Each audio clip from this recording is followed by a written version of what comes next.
student. This is me, Muhammad Walidan, and I hope all of you will be fine. Student, today we are going to discuss numerical problems of chapter number 8.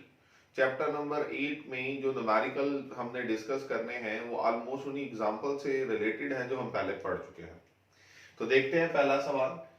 यहाँ पर हमें जो पहला सवाल दिया गया उसकी स्टेटमेंट है the wavelength of the signal from a radio transmitter is 1500 metre.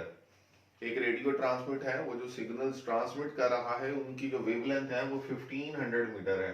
तो हमने उसके लिए लिख लिया लैम्डा 1 जो कि उसकी वेवलेंथ है। And the frequency is 200 kilohertz, और उसी सिग्नल की जो फ्रीक्वेंसी है वो 200 किलोहर्ट्ज है। इसके साथ बाद में क्या बताता है हमें, what is the wavelength for a transmitter operating eight 1000 kilohertz. अगर हमारे पास कोई एक ऐसा ट्रांसमीटर हो जो कि 1000 किलोहर्ट्ज की फ्रीक्वेंसी पर ऑपरेट कर रहा हो, यानी कि अगर हम उसे F2 का नाम दे दें तो उसकी वेवलेंथ क्या होगी ये हमने मालूम करना है। And with what speed the radio waves travel, और उन रेडियो वेव्स की जो स्पीड है वो कितनी है वो आपने फाइंड आउट करनी है।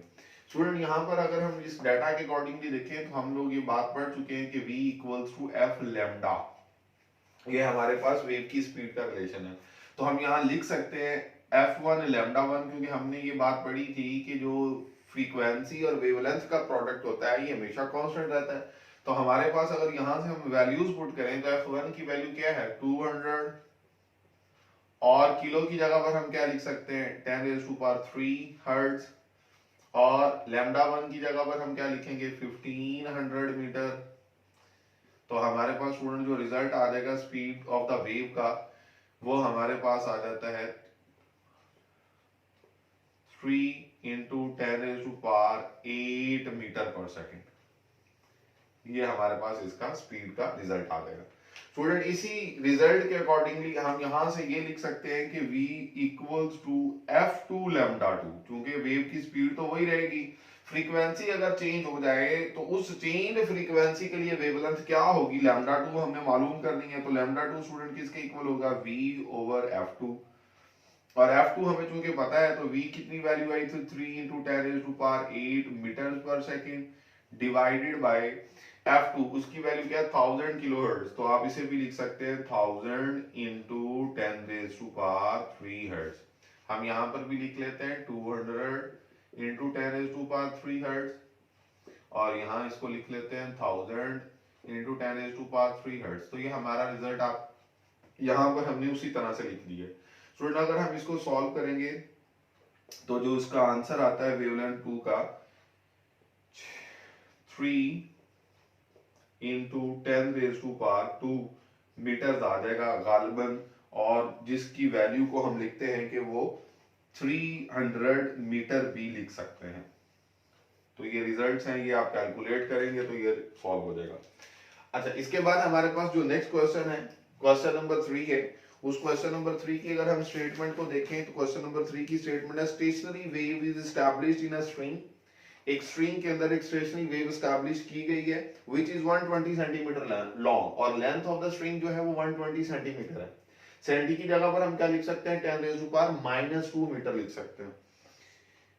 And fixed at both and, और हमने उस स्ट्रिंग को क्या किया दोनों एंड से फिक्स किया। ये हम इसको बना भी लेते हैं, थोड़ा सा हमें रिजल्ट भी हो जाएगा आईडी का। ये हमारे पास दोनों एंड्स थे जिनके दरमियान हमने उस वेव को प्रोड्यूस होना है यहाँ पर उस वेव ने, और ये स्ट्रिंग जो है वो दोनों एंड से फिक्स है। The string vibrate in 4 segments, जो स्ट्रिंग है ये 4 सेगमेंट्स में वाइब्रेट करती है। अगर हम इन 4 सेगमेंट्स की बात करें तो हम इसको कुछ इस तरह से बना सकते हैं कि ये हमारे पास 4 सेगमेंट्स हैं जिनके अंदर वो हमारी स्ट्रिंग वाइब्रेट कर रही है।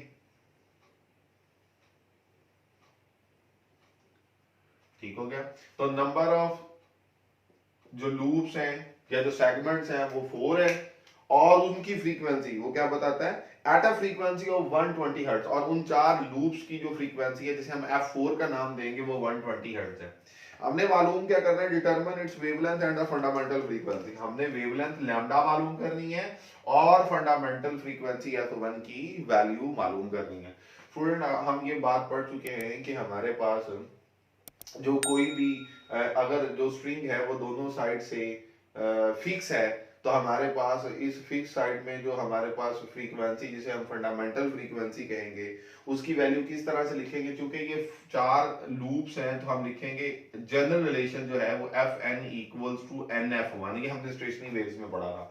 क्योंकि नंबर ऑफ लूप्स 4 हैं तो हम लिखेंगे F four equals to four F one.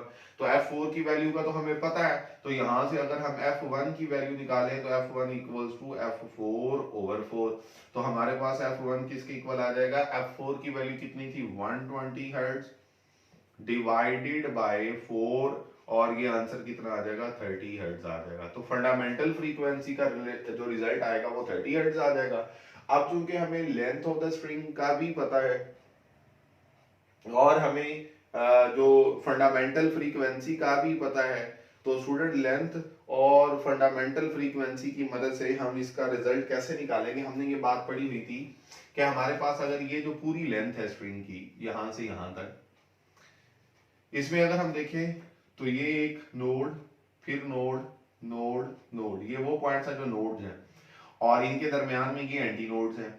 हमने पढ़ा था कि एक नोड से दूसरे नोड के दरमियान जो फासला होता है वो लैम्डा बाय 2 होता है। तो इसी तरह से इस नोड और इस नोड के दरमियान जो फासला होगा वो भी लैम्डा बाय 2 होगा, और इसी तरह से इस नोड और इस नोड के दरमियान जो फासला होगा वो भी लैम्डा बाय 2 होगा, और इसी तरह से ये हमारे पास लैम्डा बाय 2। अगर हम देखें तो हम इसे देख सकते हैं कि जो लेंथ ऑफ द स्ट्रिंग है that is equal to 1 2 3 4 4 lambda by 2, 4 lambda by 2। और अगर हम यहां से रिजल्ट निकालें तो हमारे पास जो वेवलेंथ आएगी वो किसके इक्वल आएगी? इसको पहले सॉल्व भी कर लेते हैं। ये बन जाएगा 2 लैम्डा इक्वल्स टू एल, और लैम्डा इक्वल्स टू, यहां से ही जो रिजल्ट आएगा lambda is equals to L divided by 2। तो यहां अगर हम देखें तो हमने इसे लिखा था 120 into 10 raise to power minus 2। अगर हम इसे सिंप्लीफाई करें तो वो 1.2 बन जाता है। उसको डिवाइड कर दें अगर हम 2 से, तो हमारे पास जो लेंथ ऑफ द वेव होगी लैम्डा, उसका हमें पता चल जाएगा कितनी आती है। स्टूडेंट इसे हम सिंप्लीफाई करते हैं तो हमारा जो रिजल्ट आ जाएगा वो रिजल्ट आ जाएगा 0.60 मीटर। ये रिजल्ट आ जाएगा हमारा जी। इसके बाद हमारा जो क्वेश्चन नंबर 4 है नेक्स्ट, वो क्या है? बहुत ही आसान क्वेश्चन है, इसी से रेलिवेंट है। क्वेश्चन नंबर 4 में वो ये कहता है the frequency of the note emitted by stretch string. एक जो स्ट्रेच स्ट्रिंग है उसमें जो फ्रीक्वेंसी ऑफ द नोट जो एमिट हो रही है वो कितनी है? 300 हर्ट है।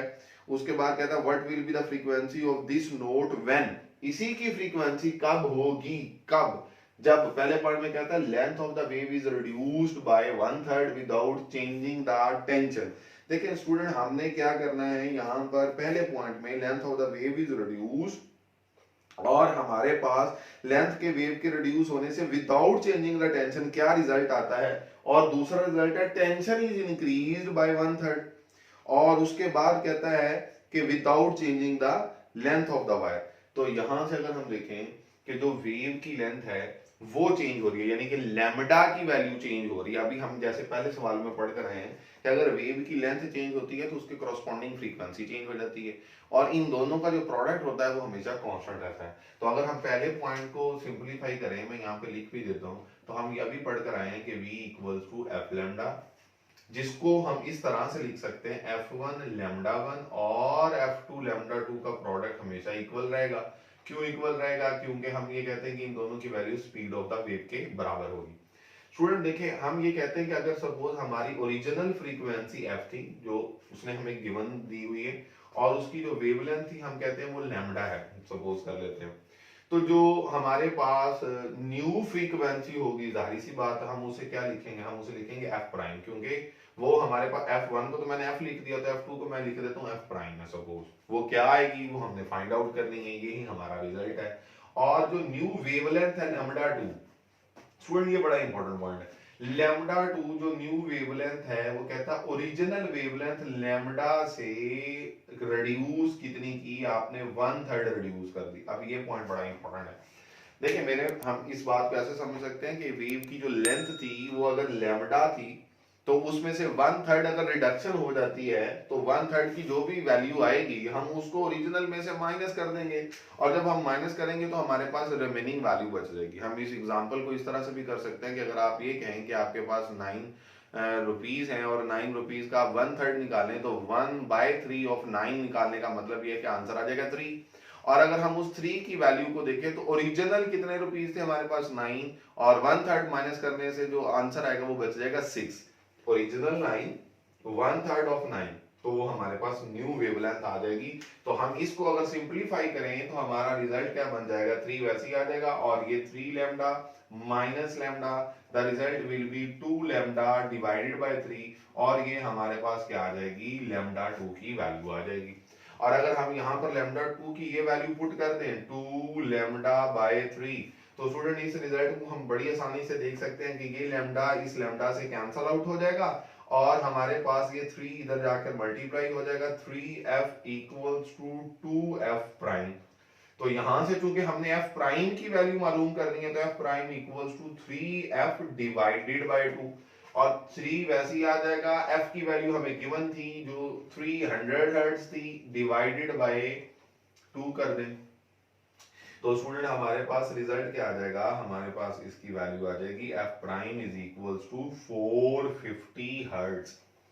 ये हमारे पास न्यू फ्रीक्वेंसी आ जाएगी। जाहिर सी बात है अगर वेव लेंथ रिड्यूस हो जाएगी तो फ्रीक्वेंसी उसके कॉरस्पॉन्डिंगली बढ़ेगी ना, क्योंकि हमने ये कहा है कि इनका प्रोडक्ट हमेशा क्या रहना है, कांस्टेंट रहना है। और पहले फ्रीक्वेंसी अगर 300 थी तो अब वो बढ़कर कितनी हो गई है, 450 हर्ट्ज हो चुकी है। अब इसी तरह से स्टूडेंट अगर हम बात करें कि हमारे पास tension is increased by 1/3 without changing the length of the wire, ये हमारा नेक्स्ट पॉइंट है। अब हमने टेंशन को इंक्रीज करना है जो उस वायर के अंदर है। स्टूडेंट हमने रिलेशनशिप पढ़ा है कि वो हमारे पास frequency of the stationary wave है जो किसी एक स्ट्रिंग में प्रोड्यूस हो रही है, उसका रिजल्ट क्या था, 1/2L इंटू f/m√। ये स्टूडेंट हमने रिजल्ट पढ़ा हुआ है। अब इसमें ये जो f है, ये f किसको रिप्रेजेंट करता है, ये f रिप्रेजेंट करता है टेंशन को। अब हमारे सवाल में वो ये कह रहा है कि अगर मैं इस टेंशन f को इंक्रीज कर दूं, 1/3 इंक्रीज कर दूं। अब इसको भी समझ लें कि अगर हमारी ओरिजिनल टेंशन f थी, जो न्यू टेंशन आई f प्राइम वो कितनी है, f प्लस जो ओरिजिनल थी उसका 1/3 उसमें ऐड कर दिया गया है, यानी कि टेंशन को 1/3 इंक्रीज किया गया। पहले वेवलेंथ रिड्यूस हुई थी तो माइनस आया, यहां पे टेंशन इंक्रीज हुई है तो प्लस आएगा। देख सकते हैं दोनों सिचुएशंस आपके सामने। ओरिजिनल में से 1/3 हमने कम किया था, इधर ओरिजिनल टेंशन में 1/3 का इजाफा हो गया है।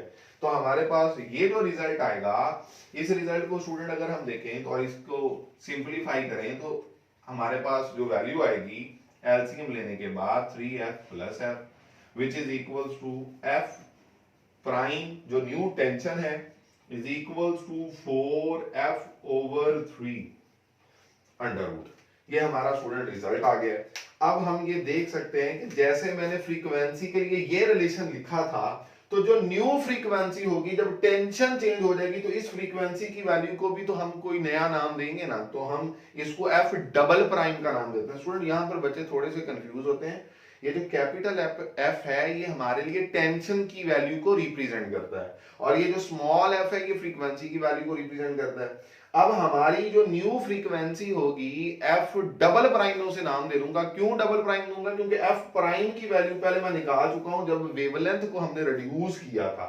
तो f डबल प्राइम की वैल्यू को देखते हैं हम नेक्स्ट क्या है जी स्टूडेंट। अब यहां पर अगर हम देखें तो f प्राइम की जो वैल्यू है वो हमने ये निकाली है, और जो न्यू फ्रीक्वेंसी होगी उसे हम कह देंगे f डबल प्राइम, और उसका जो रिजल्ट होगा वो किसके इक्वल होगा, जैसे ओरिजिनल हमने रिजल्ट लिखा था कि f प्राइम किसके इक्वल होता है, सॉरी f किसके इक्वल होता है, 1/2L इंटू f/m। अब चूंकि यहाँ पर टेंशन चेंज हो गई है तो f प्राइम लिखेंगे, और उस चेंज टेंशन की वजह से जो न्यू फ्रीक्वेंसी होगी उसे f डबल प्राइम का नाम दिया है।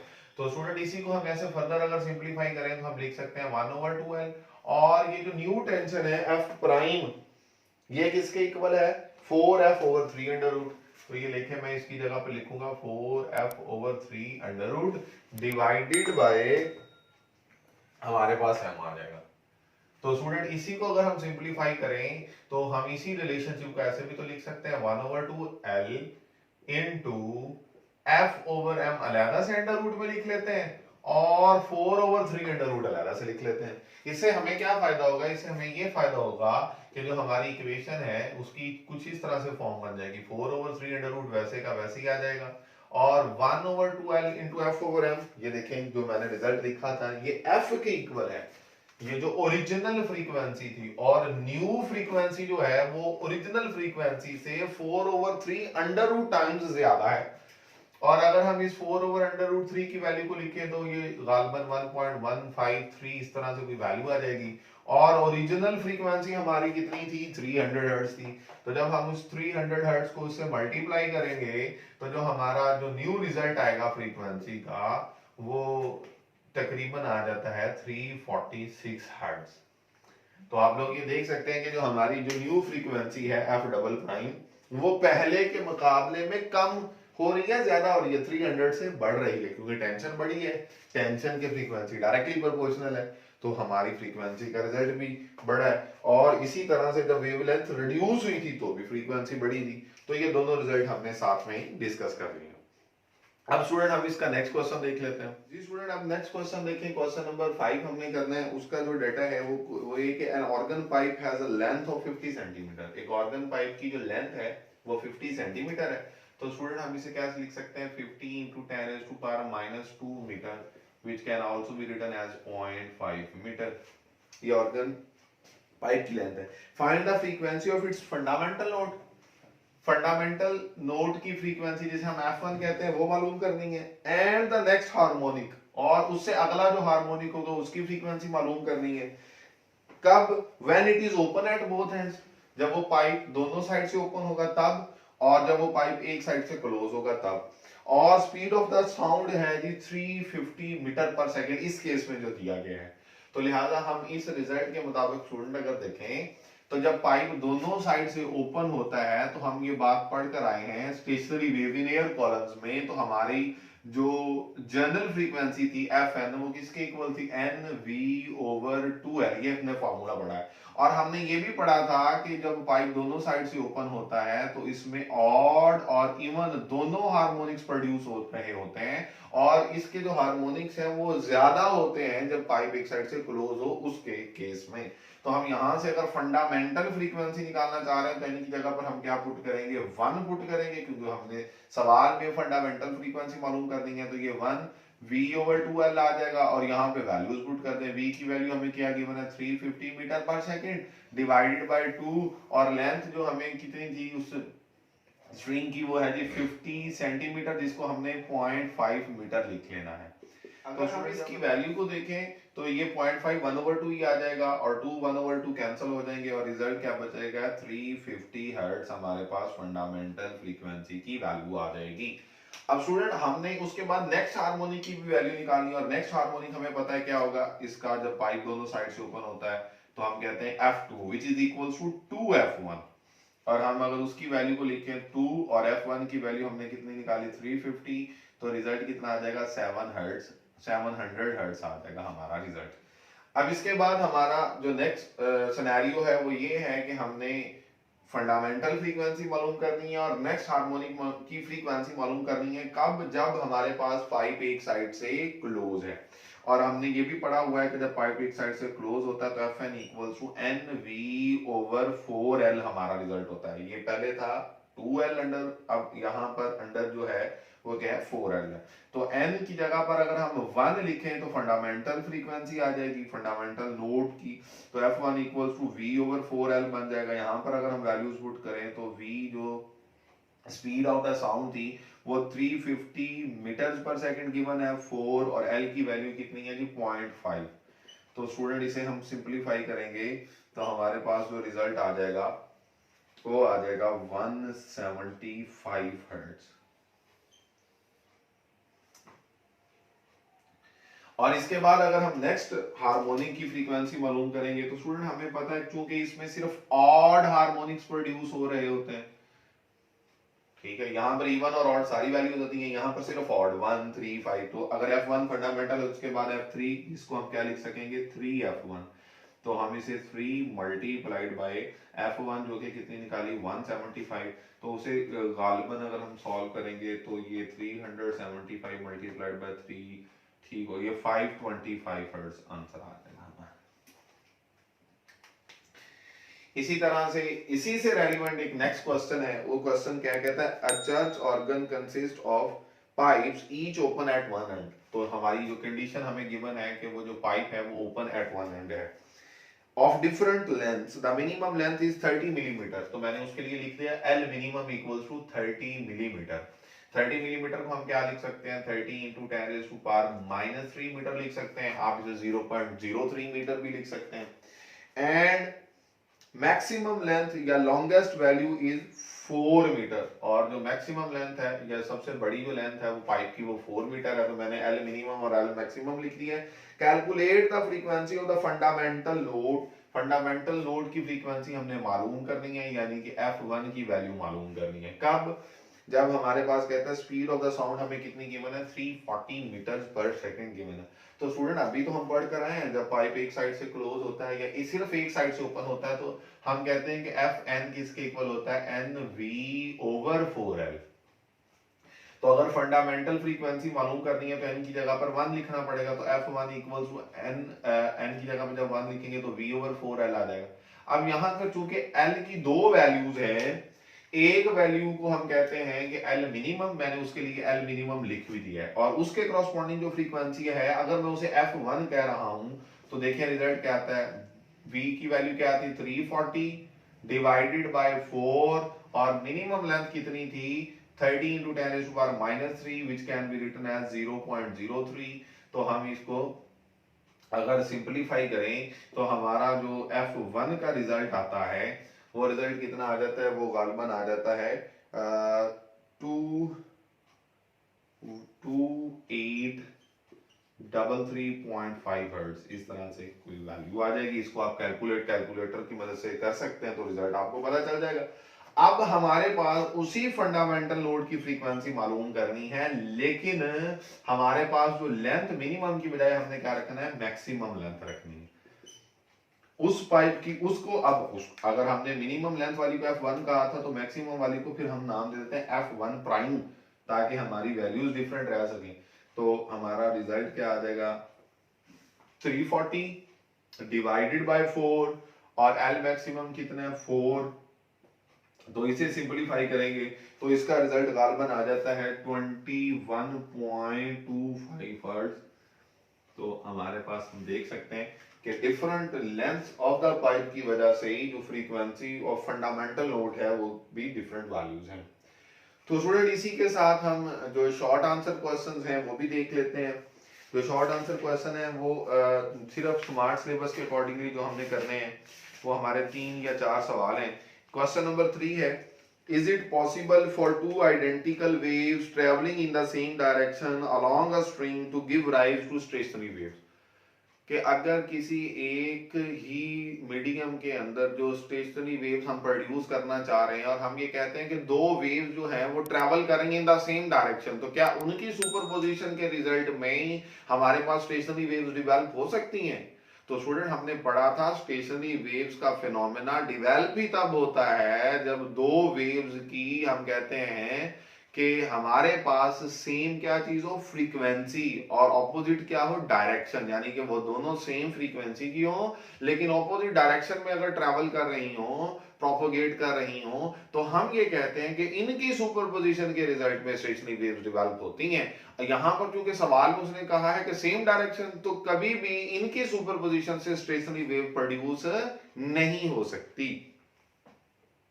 और नेक्स्ट क्वेश्चन है question number 6, Why does sound travel faster in solids than in gases? तो स्टूडेंट हमने ये बात पढ़ी थी कि किसी भी मीडियम में हमारे पास जो स्पीड ऑफ द साउंड है वो E ओवर रो के बराबर थी। Compressibility of the medium and inertia हमने उसको फिर डिफाइन भी किया था, आप लेक्चर देख सकते हैं। मैंने इनर्शिया के लिहाज से डेंसिटी को किस तरह से उसके प्रोपोर्शनल किया था, और जो कंप्रेसिबिलिटी है उसके लिहाज से मॉडुलस ऑफ इलास्टिसिटी को किस तरह से किया था। तो यहाँ पर हमारा डायरेक्ट पॉइंट जो है कि जो सॉलिड्स का हम जो लिखेंगे कि सॉलिड्स का मॉडुलस ऑफ इलास्टिसिटी और सॉलिड्स की जो डेंसिटी की रेशो है वो लिक्विड के मॉडुलस ऑफ इलास्टिसिटी और लिक्विड की डेंसिटी से इनकी रेशो ज्यादा है। तो जिसके रिजल्ट में हम ये कहते हैं कि जो साउंड है वो सॉलिड्स के केस में जल्दी ट्रैवल करता है एज कंपेयर टू लिक्विड, और यहां पर अगर हम गैसेस की बात करें तो गैसेस की उससे भी कम है।